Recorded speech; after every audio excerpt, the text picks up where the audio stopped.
Alright, in this video I want to take a look at the results of the Hamburg state elections which happened this Sunday. Now Hamburg is the second largest city in Germany, but it is technically its own federal state and is treated as such, and so this was technically a state election even though Hamburg is itself a city, but there are some differences. Of course, this is technically a Bürgerschaft and the head governor of the state is known as the Oberbürgermeister. There are some differences, and of course there are smaller municipalities within the state of Hamburg itself that are treated as their own towns or cities, but of course Hamburg, it is a bit confusing, similar to Berlin and Bremen. It is a city itself, but it is also, legally a German state, one of the 16 states in the Federal Republic. Now, Hamburg has long been a stronghold for the center-left SPD, and we see in this election they did lose some support, but were by far the largest party in this election. The SPD won 33.5% of the vote, a drop from around 5 points from the previous election in 2020. The CDU made a strong comeback in this election, retaking second place, getting around 20% of the vote, up from the 11% they got in the previous election. In the past, the CDU was much stronger here, never as strong as the SPD, but they were able to even win elections at times and be, either a junior partner in coalitions or a strong opposition. But over the past several years, in 2015 and 2020, they had collapsed, lost a lot of support. But in this election, they were able to make a comeback of around 8 points and take second place from the Greens, which had won it in 2020. Now, the Greens were able to have a strong performance here. They do very well in the center of the city, and it being a very left-wing stronghold, not only the SPD, but also the Greens and Die Linke do well. And so the Greens did end up losing some support as well, similar to the SPD. However, they came in a strong third with around 18.5% of the vote. This is high above, of course, their national average of what they get in many other states. And, of course, even though this is a loss of around 6 points for the Greens, this is still, I believe, their second best result ever in this state. The Left Party came fourth place with 11.2% of the vote. This is one of their best results in Hamburg. This is also one of the best results in a West German state. Of course, Hamburg is a major city, so even though it's in West Germany, a lot of the voters here vote for Die Linke. It's a state where they've been able to repeatedly enter into the Bürgerschaft and maintain a strong, presence there with, repeatedly electing representatives. There's a few other, Bremen, which is also in the West, is another state where Die Linke has been able to do very well. And of course, whenever Die Linke came back at the federal elections a few weeks ago, they were able to, grow their support across the country, and of course, Hamburg is also reflecting that somewhat. So they increased from what they got in the previous election in 2020.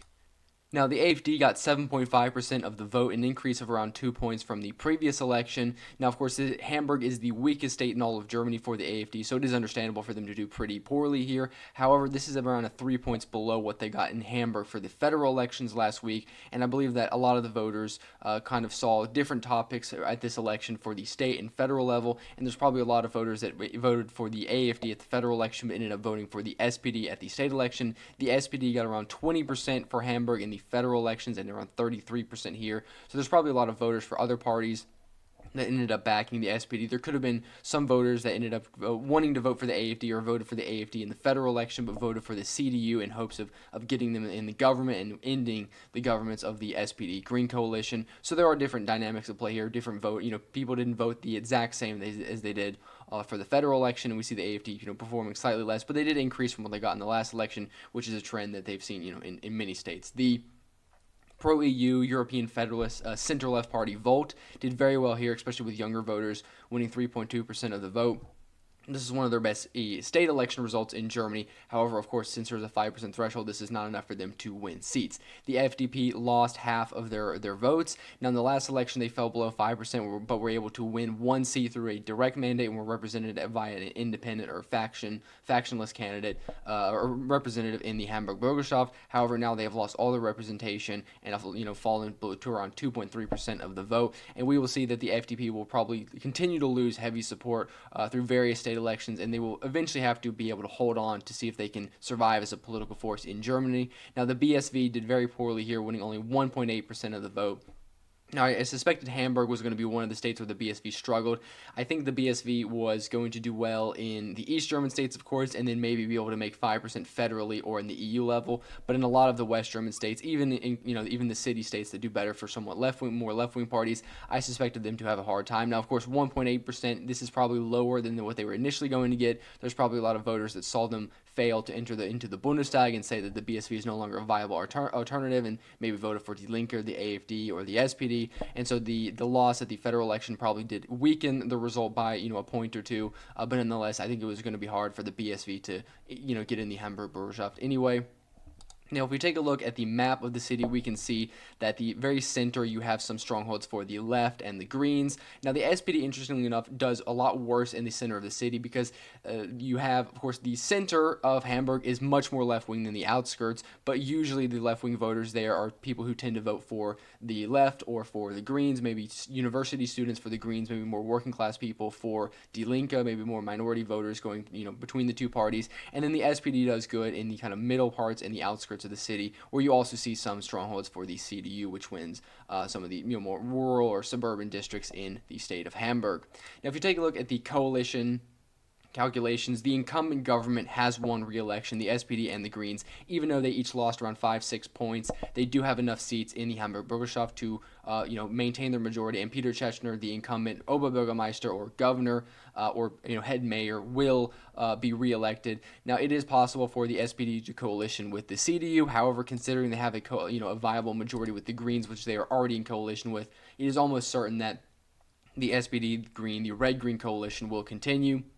There is no viable majority with Die Linke. Arguably, if they had a majority, they could coalition with them and be able to gain a few more ministers because they're sharing with a smaller party. However, since that is not viable, the only two mathematical possible coalitions are SPD-CDU or SPD-Greens. But, Peter Tschechner has already spoken in favor of forming a coalition with the Greens if that is possible, and this is clearly possible. They will have a comfortable majority, so it is likely that Peter Tschechner will be the next, or continue to be the Oberbürgermeister for Hamburg, and the SPD will rule the state with the Greens for another 5 years.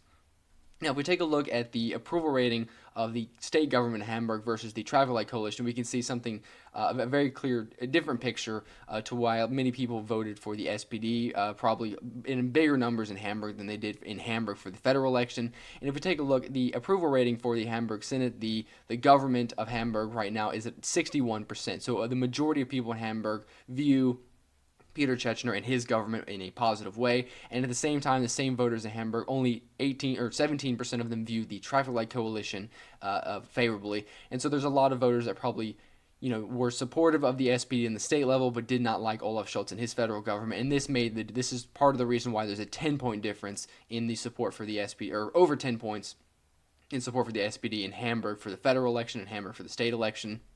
We can see that this government has a comfortable approval rating, is why they were reelected despite, some losses. Now, if we take a look, of course, this is the numbers for the federal election in Hamburg. I just wanted to show this to kind of get some of the differences. So we see the SPD did around 22%. They still won Hamburg in the federal election. It is still a stronghold for the SPD, so they were, of course, first place, but they did around 10, 11, 12 points worse than they did for the state election. So this is, of course, a big victory for the SPD. They were able to maintain the governorship here. They were able to not see as big losses as they have in other state elections. And, of course, this will be very important because over the next several years we'll have many important state elections, and the SPD, since they suffered a heavy loss of the federal elections, will have to kind of regain their footing and be able to preserve themselves as one of the major parties in Germany and be able to win state elections, command governorships, because that has been one factor. The SPD and the CDU have always been the two parties that have been able to win mayorships, governorships, been able to be one of the two parties. And if the SPD is falling below 20%, at 16% on the federal level, that puts them in danger of losing permanently a lot of their power in a lot of these state governments. And so they held on to Hamburg, but Hamburg is, of course, an easy state for them to win, so not too many surprises here. So that's going to be it for this video. I just wanted to give an overview since we have the results. Obviously, I wanted to cover this election more, but originally the federal elections were supposed to be held in September, so this was going to be the only election around this time, but since we had the early snap elections called, it kind of overshadowed these state elections here in Hamburg. So not too significant, but of course we will just want to cover these results, and then of course we will get to the next state elections. That'll be a long ways away. But that's going to be it for this video, and if you do like it, please do like, share, subscribe, and I'll see you all in the next one. Thank you all for watching.